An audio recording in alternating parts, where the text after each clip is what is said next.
the absurdity of how 13 Republicans actually allowed the agenda of Biden for a Marxist $1.2 trillion flooding of their nonprofits and their organizations.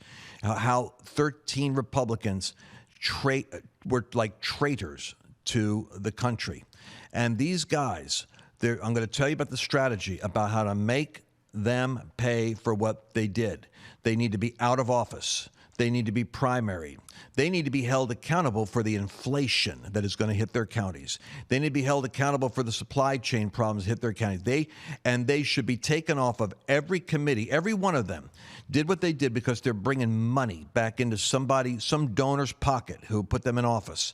Well, we're going to find out exactly who these cats are, what's going on, because the committees that they're on, every one of these congressmen, they get on the committees. The reward for them is they get onto these influential committees and such. These congressmen all need to be taken off their committee jobs. Marjorie Taylor Greene was pulled off of her committee because McCarthy didn't fight for her and the Republicans didn't fight for her. Our frontline people get moved off of committees because of a tweet that was found 2 years ago that somebody didn't like. Meanwhile, these cats have to come off their committees. They're not going to be power brokers for their county anymore. That's how you get them. And but what I want you to catch is this. Back to how we're winning. The Loudoun County was the secret because what we saw there were the issues that defeat the left. Now, understand something. Reformation and revival go together, but reformation is a different subject matter. Reformation is reforming the institutions and casting down the high places and the ideologies that are coming from the pit of hell.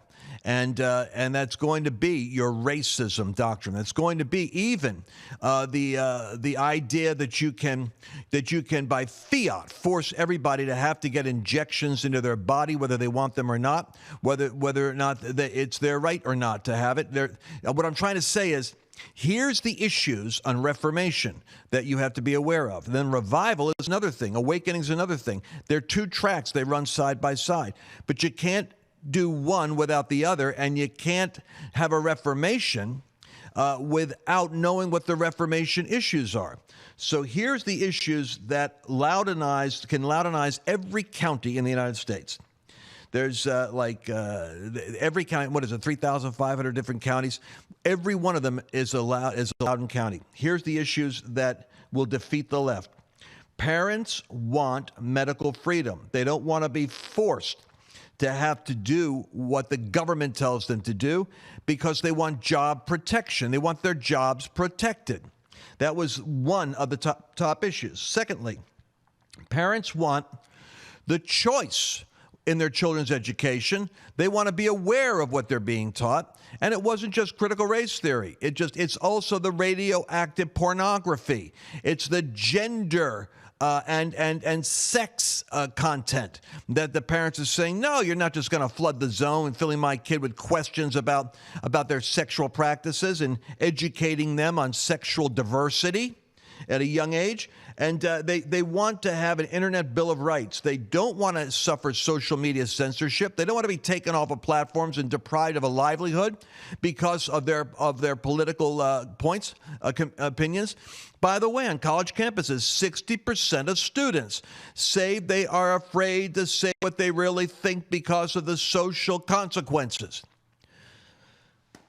These people want to have choice in education. They want medical freedom and job protection. They want an internet bill of rights to protect them from censorship.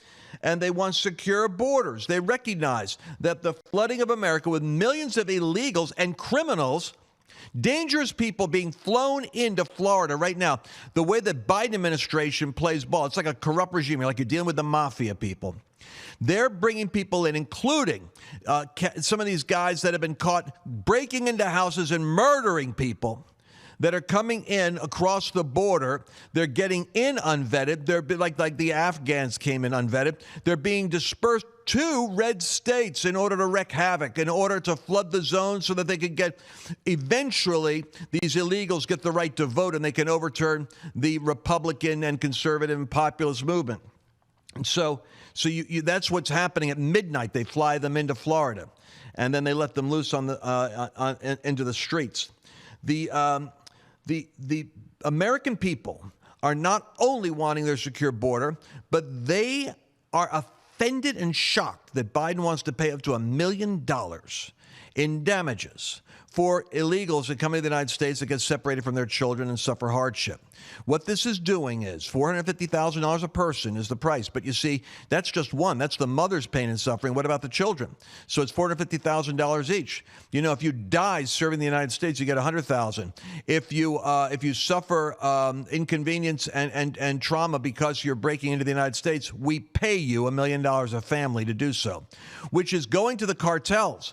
The cartels are going to be making the money because the cartels are the ones that are coordinating the crossover. And this is going to be, you talk about dog whistles. The left is always, it's dog whistles. They're always making up racist dog whistles where there is none.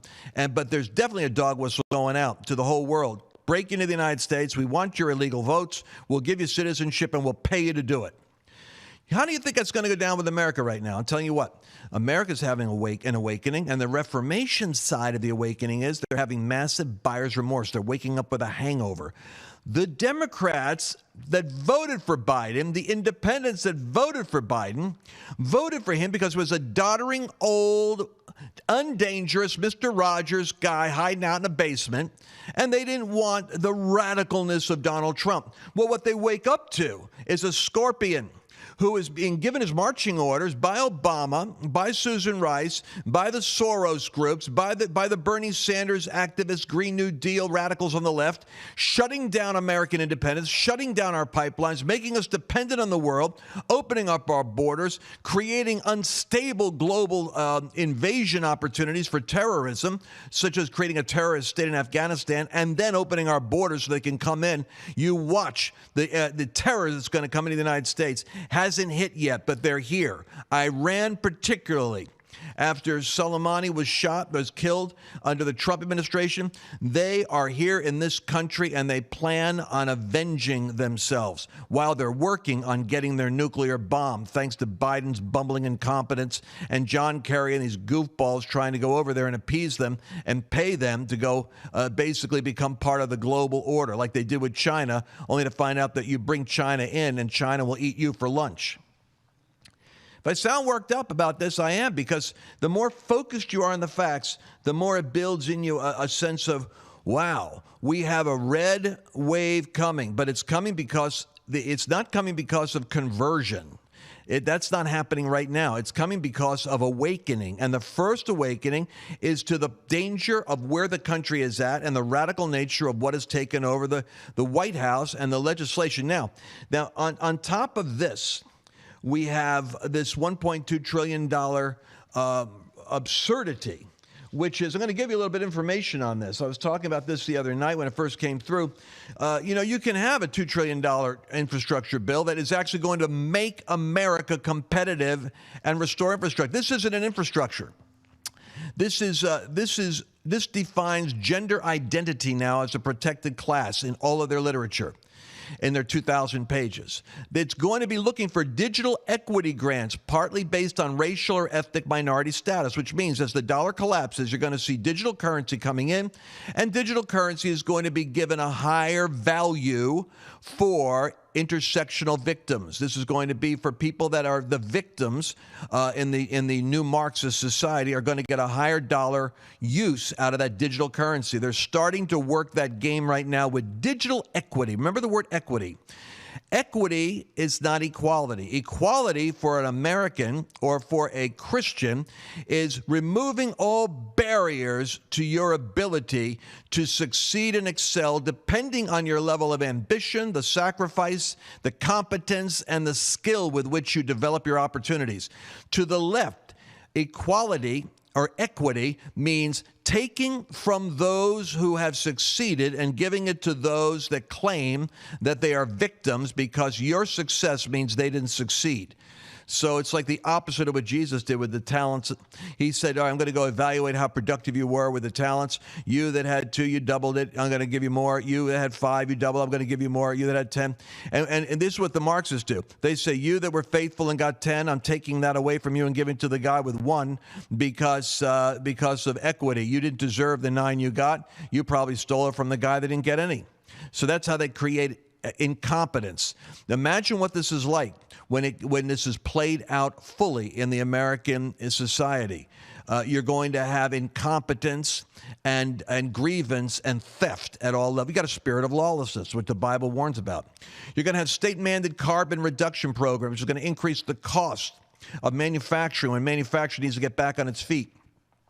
You're going to have funding for zero-emission vehicles, which means the electric car, even though only 3% of people, and primarily they're in California, like electric cars, they're going to get you out of your cars. And meanwhile, it's not going to happen in India. It's not going to happen in China. It's going to happen in the United States. And it's going to kill manufacturing.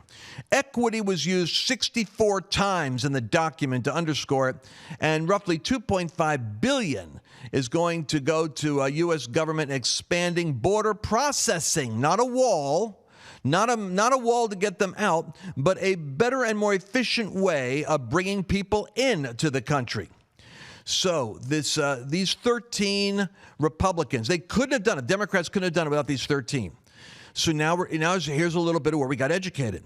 The guy McCarthy, who is the head of the Republican Party, he failed. He failed to keep the Democrats are like they lockstep, they goose step on everything. None of them break rank. But with the Republicans, these 13 went and did what their own careers, their own wallets, and their own futures were dictating. We're going to come back again on the next podcast and talk about the awakening and what God is doing. Hey, if you haven't seen me around as much on the platform recently, it's because all the explosive, incendiary things that I want to say, the Lance Rants, are on the podcast. Go to lancewalnut.com/podcast and hear the unbridled utterance of a Lance Rant.